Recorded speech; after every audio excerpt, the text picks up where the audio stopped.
Bismillahirrahmanirrahim. Well, normally people do mix Jamal and Kamal and all the time, so I'm quite used to it now. But it's okay, it's just to keep things on a humorous side. First of all, I would like to really thank you all for inviting me for this occasion and being part over here with representation from all over the side, Chamber, the IPO Pakistan, President and members of the Chamber. At the same time, UBG, the representation from the diplomatic corps, people who have come over here from different sectors of life and businesses and communities, academia, and many more. Ladies and gentlemen, Assalamu alaikum.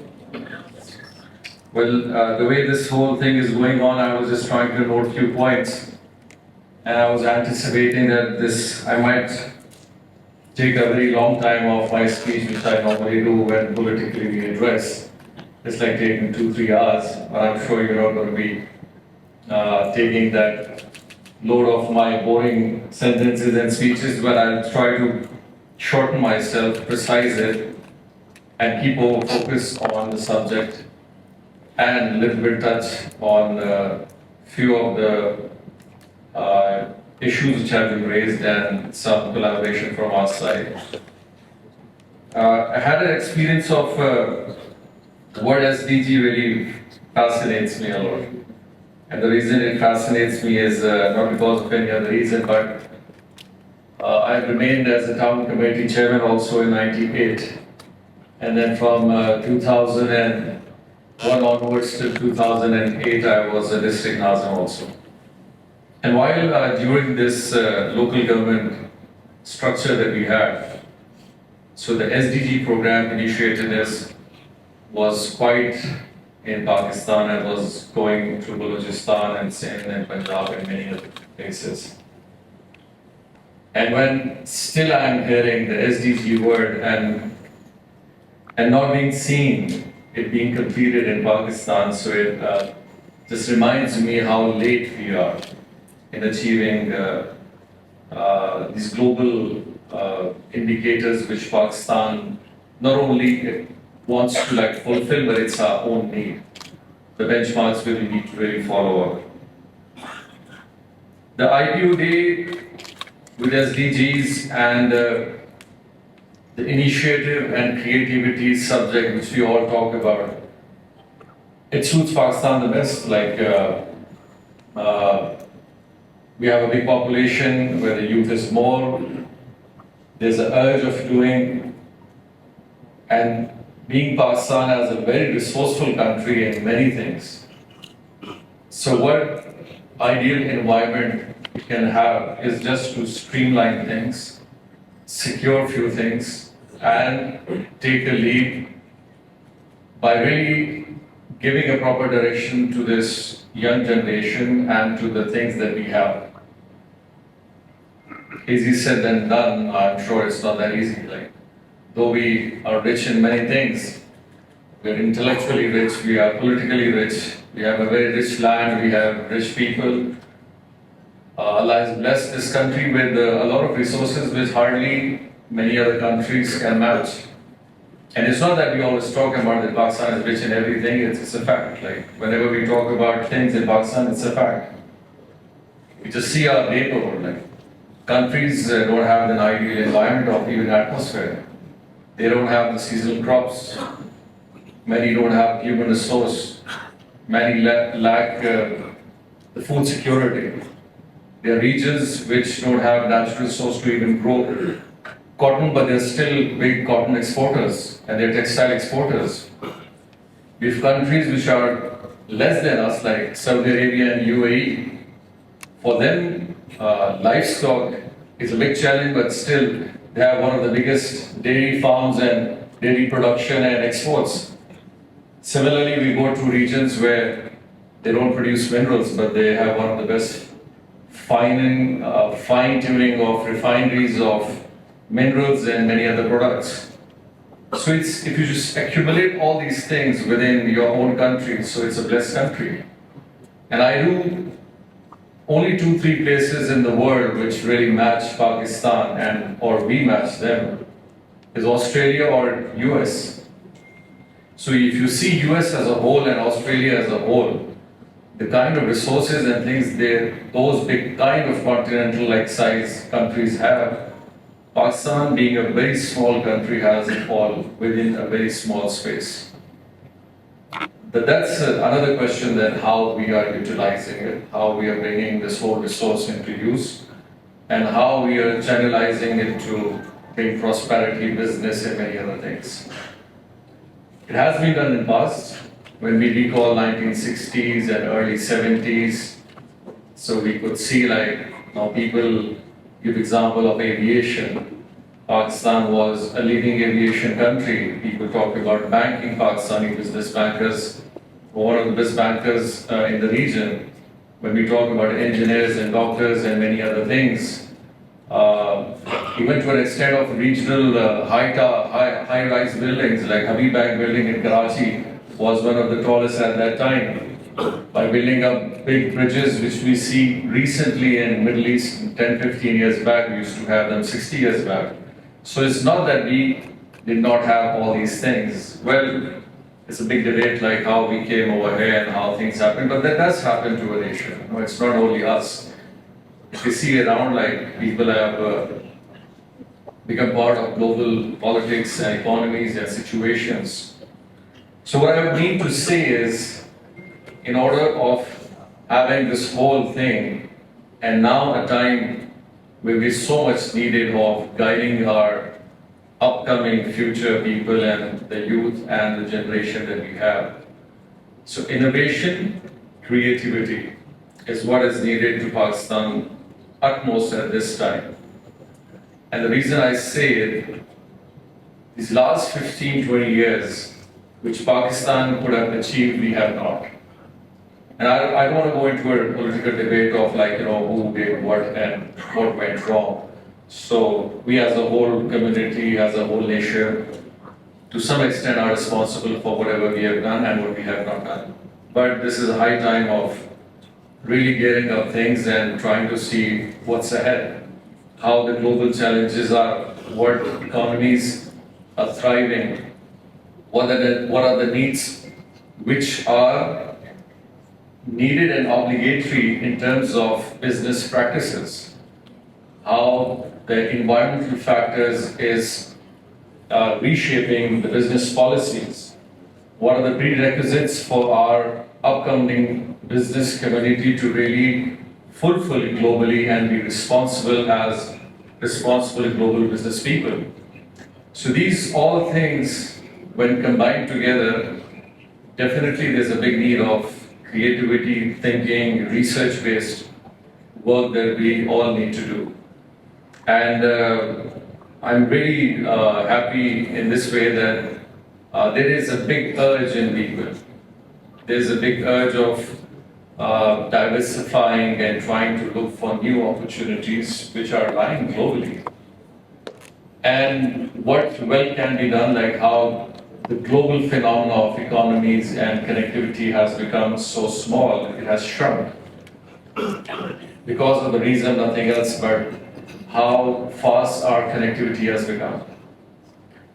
So I'll just give you a small example. I was recently that's how innovation is working in Pakistan. It's strange and it's different, but it's good, it's in its own way. That I go to a very mountainous area where there's no road, there's no school, there are no SDGs basically. But there's mobile network. So the mobile network is there and the goals are not there. And I saw this young boy who was hardly 10 years old, he was carrying a phone. And I was quite surprised with his other colleagues, there were like 6 more boys, 8 years, 10 years, 11, and all of them were carrying phones. So I asked him, I said, what do you do with this phone? So he said, I use TikTok. And I just looked at his family and I was like, you don't have a school, he's not going to school, he doesn't have water, and in this mountain belt, the signals are coming, but he has a mobile. So I thought maybe he's not saying the right thing, so I called him up and I said, show me your account. So he showed me his account and I could see he had 400 followers. And I was just thinking to myself, like, this is what global connectivity is doing, which we are unaware of. But the right people, the people who are going to be successful, are going to be those who make a benchmark, make a solid platform. If your youth has a solid platform, if it's there with knowledge, if it's there with education, with intellect, and with capacity, then this platform of high-speed connectivity will take you to another level of achieving things. But if your base is hollow, so this thing can take you anywhere else. Because the access to that child, the gap in between that phone and his eyes is very small. And the phone is the most closest to him or her. So it's not only the men, the women too, like I've seen the women also using it. So that day I was quite surprised because of the fact, no matter what we do, but there are certain things which are happening themselves, which you cannot control. As a policy, government doesn't want that to happen. As a parent, you don't want to have your 8-year-old girl or boy to have a phone, but the trend, the need, the social pressure is creating that demand. So I think so, it has its plus signs, but at the same time, the plus only sign which I had in my heart, in my mind, I was like, at least this phone is kind of making this boy or girl a little literate. By searching, by seeing the web and things, okay, what is happening globally, what is happening regionally, that's a little positive sign, but on the other side, it can have negative impacts also. So I think we need to diversify a lot. Pakistan has to rethink its overall how we address the global challenges and all, especially who else can do it better than the people sitting over here. You people have mastered the skill of business, and I don't have to tell you how it's done. But one thing I would definitely like to say over here, it's a very challenging time for Pakistan, how we penetrate back into the business economy, global economy, which we are losing day by day. There's one side where we have all the demands that we have, which can make us competitive in marketing and all. And that is basically, we talk about subsidies, we talk about facilitation, we talk about government giving us support. But at the same time, the government has a very weak platform of really building up all these things. So what we have in the last few 1.5 months, which at least I have perceived and which I think it's not that there are many things that we can't do, but there are a lot of things which are not being done good. So we need to have this governance, again, when it comes to SDGs. So I'm trying to relate all together, how good governance really affects your economy also. So if you don't have a good governance structure, and if you don't have a good governance mechanism which can really deliver all those goods to your people and to the environment which is needed by the business community, by a trader, by your people, and by the masses, it's very impossible to progress. So we have to really make a good governance structure so that not only we fulfill the needs of our people, of our business environment in that particular area, but at the same time improving the standards of health, standards of education, standards of civil rights, standards of judiciary, standards of having the women rights and women development, and many such factors from poverty to many such factors which are needed to be brought to that level. So in my point of view, we really need to work hard with the provinces, especially so that they realize how important it's for them to be really coming up in the front and taking lead in this, and the federal government supporting them. So I feel today's day really reminds us again and again every year that how much we have achieved in that, how much as a nation, how much as a government, how much as a provincial and district governments we have. So this need has to be revived back, has to be reminded back again and again to our stakeholders that we really need to focus on certain things which we have neglected for the last 10, 15 years or more. The government has initiated a very good program which is called Helping in SDGs, like the SDGs lists were there, and then there were parliamentarians who were supposed to fulfill the SDGs through specific projects. But somehow that's how in Pakistan it happens. Like we were just limited to 4, 5 things. That's how our constituencies are run. It's like making like streets, giving a little bit of water supplies, and investing in 2, 3 more other sectors. All the rest sectors are neglected. So I feel by the new government which is in place, if we have to really fund through the SDG platform, which we have created as a federal government, then it should be as per the need of that policy is, not as per my need, what I need in my constituency, for political reasons. So I feel it's very important keeping that factor in mind. The young generation, definitely, there are a lot of questions of how they see their future. Like I said again and again, I want to repeat it, not because of the fact it's good to be a patriot, but at the same time, Pakistan has a very good balance sheet. That's something else that we have not capitalized, this balance sheet of resource and weather and human and all the things which are required by any nation. But things are coming up. We have a lot of challenges. The biggest challenge, like I said, it's a governance challenge, which we still are not realizing. The second is like human resource and capacity. That's one of the biggest challenges again we have as a nation. The level of capacity also. It's not just being literate. Like the quality of that being literate has to improve in Pakistan to a very big level. And at the same time, we have to really restructure our education, health, and many other sectors in Pakistan so that in coming years, in coming generations, we can really facilitate the people of Pakistan what is required for the upcoming challenges. I want to touch base with a few other things which was raised over here, but at the same time, I want to just add a few things. Things are going very fast globally, like I've said, in any sector. Pakistan being as one time the leading exporters of cotton in the region in 1970s. And now we're trying to be a net importer of cotton for textile and apparel and many other things. Being a country which is enriched with agriculture and water, we are still thinking of importing wheat to fulfill the needs of our people. Yes, in some sectors we have gone ahead, and I think so that's the key, and that's the key I want to address this because going a little off the subject of the day, but because that we have a community sitting over here, it's very important how we diversify keeping the needs of the demand which is there in the global market now. It's not what we want to produce. We have to produce what the world needs from us. And that's very important. And that's how things are going forward.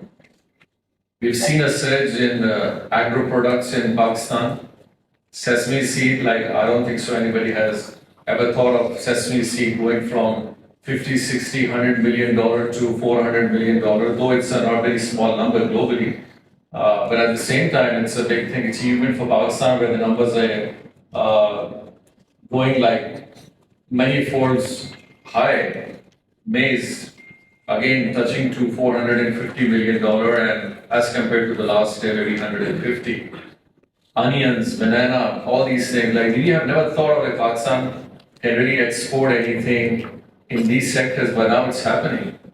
So these are those potential areas where Pakistan has to, or the people have to research, look for markets, because textile has been there for a very long time. I don't know how textile is going to go forward, because the global trends are very changing.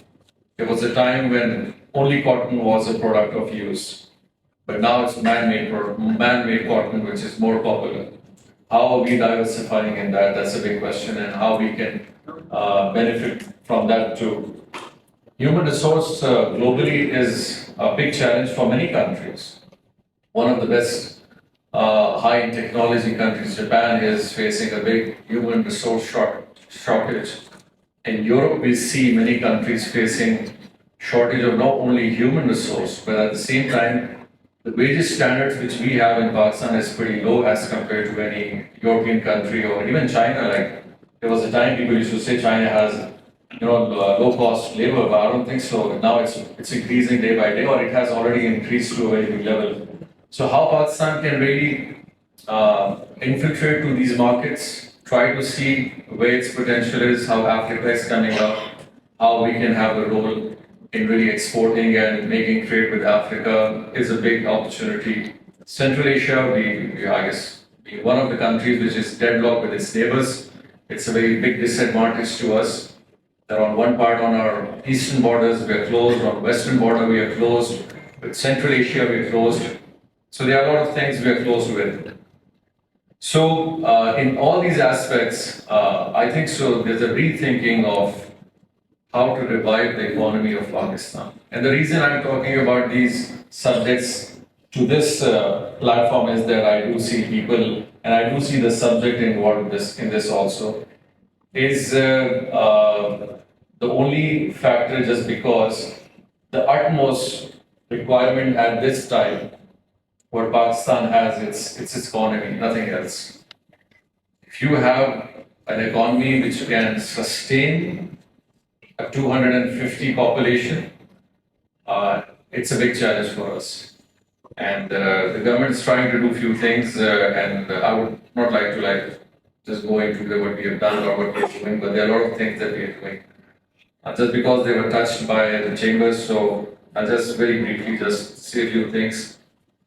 That yes, definitely we're going to support you in that expo center that Islamabad wants to plan it, and we'll push it in Calcutta.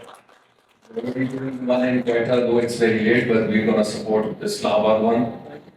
Industrial area expansion, if there's a proposal, how it can be done, what exactly those regions or areas are. As you know, Islamabad works a little different than any other place of Pakistan where CDA is quite strong enough and the authority, Islamabad Capital Authority. So we need to see those options of seeing the green Islamabad and then industrial Islamabad, they're all quite close to each other. But a proposal can come from your side and the ministry will pursue it too. IT Park idea, great. I do second it. The chambers and standing committees, that's one thing which we can floor to the chambers. Our colleagues are there in the Senate and National Assembly, so it's a good thing just to have participation from chamber, at least Islamabad chamber or Pindi chamber were just close by. So that or even by invitation to every standing committee that they have. It's good to go abroad, definitely. It's important for us to market ourselves. We should not be sitting around thinking people will come to us. We have gold reserves and we have copper reserves. We have the fourth biggest livestock potential. We have human resource. So we need to go abroad and do a lot of things ourselves. And yes, I'll be looking forward to that seminar because this is not the seminar function where I'll be I'm talking all these things, but it's my first visit over here in this thing. So I'd like to be in a session which even is for hours and hours, and that's okay with me. So that the more we hear from you, the better it is, because you're the people who know your work. Yes, there are challenges, there are a lot of things, there are issues, and we would like to hear it from you. We are in the phase of making the budget, so even I just had a meeting of the tariff board meeting we had today, and we'll be having several more meetings of the tariff board also. We had a program in Islamabad also where we invited the business community so that they can give their input. So it's very important for us at this point to take the input from you all and then try to bring a decision making which is mutual. and which can really benefit you all. In the 2 years thing, well, I think so. That was something which was again decided in one of the standing committees, and they come up with this proposal that chamber president should be for 2 years. And I was discussing it with a colleague of mine, and I said, this is the only position which people want to keep for a lesser period of time. And normally people say, make it 3 years, make it 4 years, and the chamber is like, no, we want it for 1 year. I guess the reason behind I don't know if it's true or not, but you will know it more. They were saying that, by the time you roam around and meet your community, you're hardly left with a few months. So that's why there was the idea was, few months are taken to mingle around, to know everybody, and by the time you have you've understood things better, or you have developed that relationship with the chamber or with another chamber or with the ministry or with the government, so by that time you have to go back. So that extra period of time is necessary so that now you utilize your experience and your PR that you've developed to benefit your chamber also. But again, if that proposal again comes from your side, we'll try to, because it needs legislation, so we cannot take it over there. In the end, once again, I'm really thankful to all of you for really inviting me over here. It was a good opportunity of interacting on 2-3 subjects or a few more subjects which we have done over here. And anytime you will be, I'll be required for any such assistant or programs, please, inshallah, I'll be making sure that I do come in, interact maximum in any affair which can really benefit in terms of the subjects which are there, to improve the overall structural things which are needed to be done in achieving the IP and the SDGs, interacting with the provincial governments. Inshallah, our good officers will be there to support you also in there. Thank you very much.